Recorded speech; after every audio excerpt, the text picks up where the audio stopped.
God brings judgment on both those who have a relationship with him and those that do not.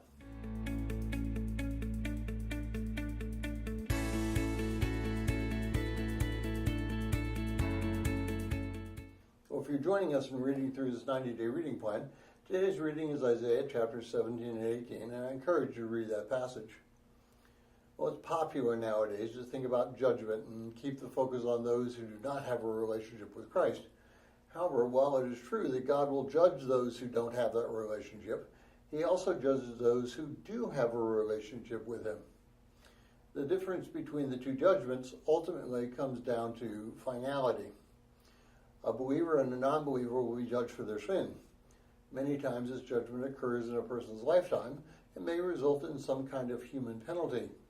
For example, if someone steals something and gets caught, it is irrelevant whether they are a believer and have a relationship with God or a non-believer and do not have a relationship with God as far as the punishment goes. There's going to be a physical punishment. But what about the time when the sin is a secret sin? A sin that's done in someone's mind? What about the kind of judgment that God will give? Well, God will judge that kind of sin, as well as it may not be in a public arena.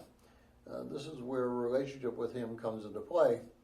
If a person is a believer, then they may mentally sin, and then in their heart, or as commonly seen in our conscience, and they will begin to bother them, and their walk with Christ will be disturbed. It will remain so until that sin is confessed and the relationship has been restored.